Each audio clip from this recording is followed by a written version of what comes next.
हरे कृष्णा।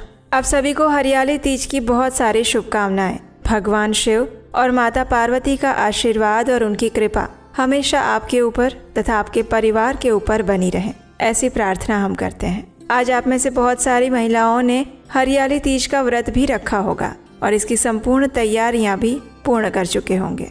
तो चलिए आज के इस शुभ अवसर पर हम हरियाली तीज की कथा का श्रवण करते हैं। हरियाली तीज का ये दिन भगवान शिव और माता पार्वती के पुनर्मिलन का प्रतीक है। इस दिन विशेषकर विवाहित महिलाएं माता पार्वती की पूजा करके अपने सुखी वैवाहिक जीवन के लिए प्रार्थना करती हैं और इसी से जुड़ी हुई है एक सुंदर पौराणिक कथा।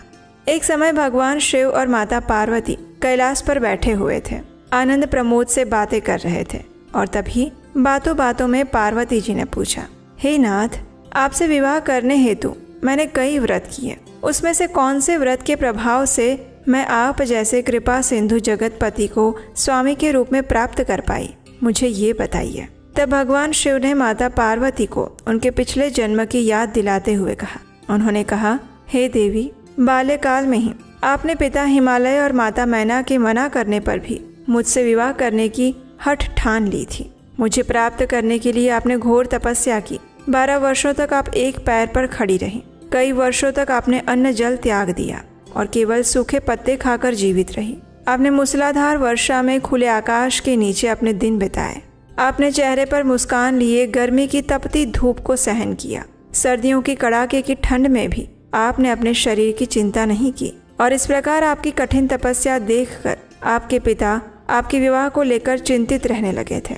अब एक दिन जब इसी प्रकार आपके पिता चिंता में थे, उसी समय नारद मुनि वहां आए। नारद मुनि ने आपका विवाह भगवान विष्णु से करवाने के लिए कहा, लेकिन नारद मुनि की बात सुनकर आपके मन में बहुत दुख हुआ।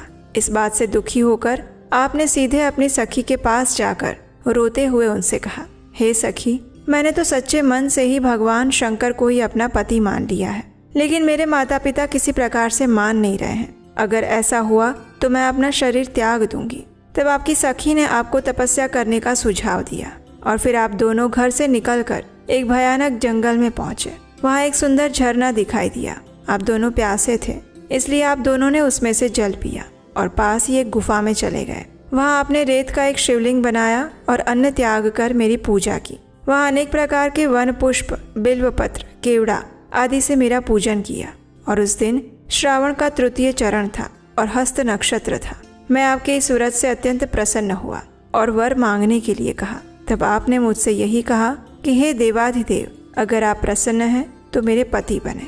जब मैंने आपका प्रस्ताव स्वीकार कर लिया, तभी आप अगले दिन नदी में स्नान करके अपनी सखी के साथ बैठकर व्रत का पारण किया। थकान और जागरण के कारण आपको नींद आ रही थी, इसलिए आप और आपकी सखी दोनों एक पेड़ के नीचे सो गए। बहुत समय तक आप अपने घर पर वापस नहीं लौटी, इसलिए आपके माता पिता को चिंता होने लगी और आपको ढूंढने के लिए भेजा गया। ढूंढते हुए वे इस जंगल में पहुंचे और आप दोनों को यहाँ सोते हुए देखकर उन्हें प्रसन्नता हुई। उन्होंने तुम्हें धीरे से जगाया और पिता हिमालय ने पूछा, पुत्री, तुम्हें ऐसे घोर वन में क्यों आना पड़ा? घर पर तुम्हारी माता बहुत विलाप कर रही है।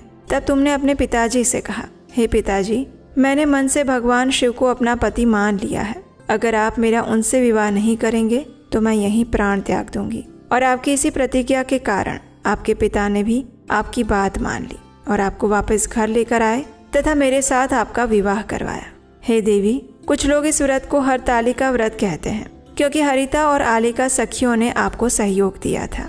हे पार्वती, आपके द्वारा किए गए कठोर व्रत के फलस्वरूप हमारा विवाह हो सका और इसीलिए इस व्रत को सभी मनोकामना पूर्ण करने वाला व्रत बताया गया है। इससे अखंड सौभाग्य की प्राप्ति होती है और परलोक में भी उत्तम गति प्राप्त होती है।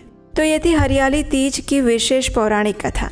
आशा है आप सभी भक्तों ने इस कथा का ध्यान पूर्वक श्रवण किया होगा और इससे अवश्य ही आपको भगवान शिव की विशेष कृपा प्राप्त हुई होगी।